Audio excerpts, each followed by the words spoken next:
वो बन जाएगा। उसके बाद हम लगाया था तो हमने क्या किया था, 17 में से -1 ये किया था ना, और 16 आ गया डिवाइडेड बाय 2 ये किया था। तो अभी भी हम यही वाला नियम अपनाएंगे, अभी भी हम क्या करेंगे ये, क्योंकि जो आर्म होल बनाया है उसी आर्म होल पे बाजू लगनी है, तो दोनों के नियम इक्वल होने चाहिए। ठीक, तो मान लीजिए हमारा आर्म होल 17 है, 17 में हमारा एक गया 16, 16 आधा आया, हमारा कितना आया 8। तो हमारा यानी कि अभी हमारा 8 आ गया जो हमने आर्म होल का निशान भी लगाया था। अब जो हम बाजू बनाएंगे तो हम क्या करेंगे, 8 में से जैसे हमारा 8 है, ठीक है, तो वो हम ऐसे लगा देंगे निशान सीधा, ये निशान लगा दिया हमने, ऐसे लगा दिया 8। ठीक है, अब इसमें हम क्या करेंगे, अब हमने ये लगाया, अब हम सबसे पहले छोड़ करके बेसिक बना रहे हैं, तो हम इसमें क्या करेंगे, इसमें हम ले लेते हैं अपनी लंबाई। ठीक, अब लंबाई मान लीजिए हमें 6 इंच की लगानी है, 6 इंच की हमें बनानी है। तो 6 इंच की अगर हमें बनानी है तो इसमें 2 तरीके हैं, एक तो वही कि जैसे कि हम मार्जिन बाद में लगाएं तब भी, और सिर्फ दोबारा बता रही हूँ, सिर्फ और सिर्फ बाजू एक ऐसा पार्ट है जिसमें आप मार्जिन इंक्लूड कर सकती हैं, मतलब मार्जिन आप इसी में ले सकती हैं, बाकी में नहीं। जैसे आर्म होल पे नहीं लेना है कभी भी, जो मैंने आपको तब भी बताया था, किंतु बाजू में आप ले सकते हैं। तो अगर मान लो हमें 6 इंच की बाजू तैयार करनी है तो आधा इंच तो मुझे ऊपर चाहिए, है ना, और तो यानी कि मेरा ये कितने का लगेगा, 6.5 का लगेगा। ठीक है, तो 6.5 पे मैंने लंबाई लगा ली। इसके बाद हमने इसको एक ऐसे छोटा सा क्या किया, बॉक्स बनाया, बॉक्स बना के इसको हमने कंप्लीट किया। ठीक, इसके बाद क्या करेंगे, इस वाली तरफ, ये तो हमारा वन फोल्ड है, बंद है ना, तो हम इस तरफ क्या करेंगे, यहाँ से कम 2 इंच नीचे आएंगे, है ना। अभी 2 इंच जो है ये किसके लिए है, ये नॉर्मल बॉडी के लिए, ना बहुत मोटे ना बहुत पतले के लिए, 2 इंच नीचे आए। अब हम यहाँ से इसको इस प्रकार ऐसे निशान लगा देते हैं एक।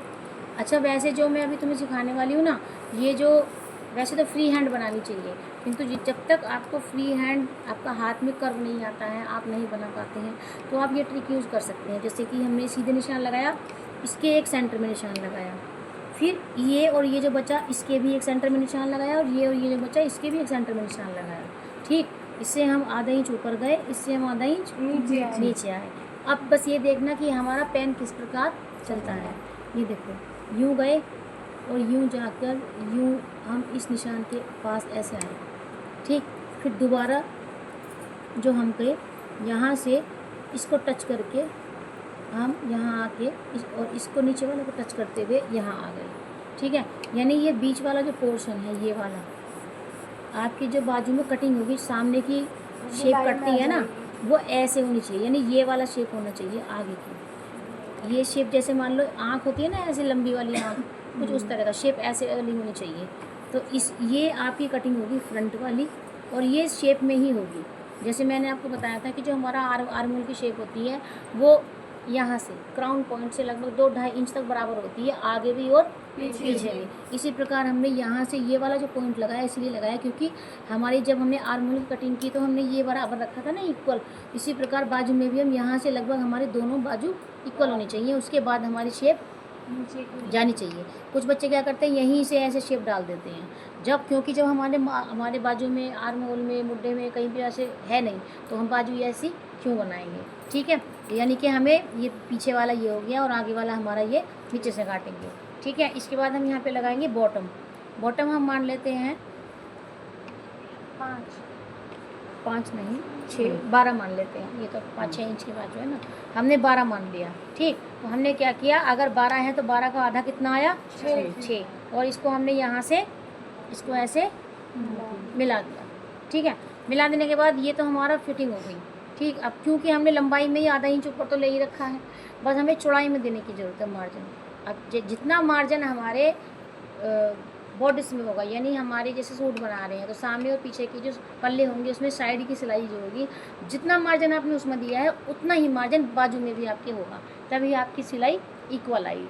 ठीक है, यानी अगर तुमने उसमें साइड सीम में आपने 1 इंच का मार्जिन दिया है तो यहाँ भी 1 इंच का होगा, अगर वहाँ पे 1.5 इंच का मार्जिन दिया है तो यहाँ पर भी 1.5 इंच का होगा। ठीक है, तो यहाँ पे हम अभी ये मान के चलते हैं। ठीक, अगर आपकी बाजू छोटी है, अगर आपकी बाजू का साइज छोटा है तो नीचे का मार्जिन हमेशा ऐसे थोड़ा ट्रायंगल में होगा। ठीक है, कितना होगा, तिरछा, जैसे कि मैंने आपको पहले बताया, क्योंकि जो बाजू होती है, जो छोटी बाजू होती है, उसमें हमेशा ही आर्म होल से जितना बाजू एकदम घटती है, यहाँ पे ज़्यादा होता है साइज, तो एकदम से घटती है, तो यानी कि ये वाला जो साइज होता है ना ये अक्सर तिरछा ही आता है।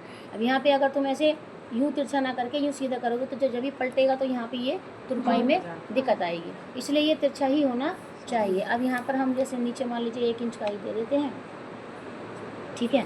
तो ये हमने नीचे इसमें मार्जिन दे दिया, ठीक। अब इसकी कटिंग कैसे करेंगे, कैंची लाइए।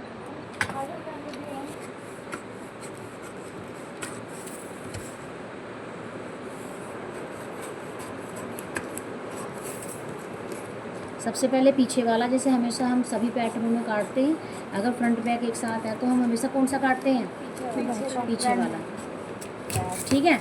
अब हम एक पल्ला उठा के इसमें हम ये वाली शेप निकाल देंगे, समझ में आ रहा है। ये हमने इसको ऐसे काट दिया, तो ये हमारा जो हमारी कटिंग बचती है, अगर वो ऐसी है एक तरफ चोंच हो के पूरा ऐसे, यानी ऐसे वाली शेप जाती है, जैसे आँख होती है ना लंबी सी आँख, अगर उस तरह की शेप जा रही है तो इसका मतलब तुम्हारा ये बिल्कुल सही कटा है। और अगर उस तरह का नहीं है तो यानी अगर इसमें गुलाई नहीं है ना, कर्व नहीं है, तो ये बाजू आपकी सही नहीं है। इसके बाद क्या करेंगे, एक यहाँ पे ऐसे नोच डालेंगे हम, ठीक है, और एक बिल्कुल यहाँ पे जहाँ पे हमारी सिलाई आएगी ये लगा देते हैं, तो ये आसानी रहती है सिलाई की। ये हो गया। तो अब इसमें जब हम इसको ऐसे फोल्ड करेंगे, ये जो जगह है जब इसको ऐसे फोल्ड किया जाएगा तो ये देखो ये आपका इक्वल आएगा, इधर आ रहा है ना बराबर। अगर हम इसको ऐसे ना करके, अगर हमारा मार्जिन सीधा होता और अब जब इसको फोल्ड करते तो यहाँ पे ये दिक्कत आती है, ठीक है, इसलिए इसको हम तिरछा ही रखते हैं। क्लियर हो गया आपको। अब इसमें ये तो हुआ हमारा बाजू का पैटर्न, यानी ये तो हुआ हमारा बेसिक पैटर्न, यानी सादा बाजू। अगर इसी से अगर अब हमें बड़ी बाजू बनानी हो, यानी कि जैसे अभी ये बच्चे बना रहे हैं फुल स्लीव, है ना, तो फुल स्लीव यानी फुल स्लीव या 3/4 स्लीव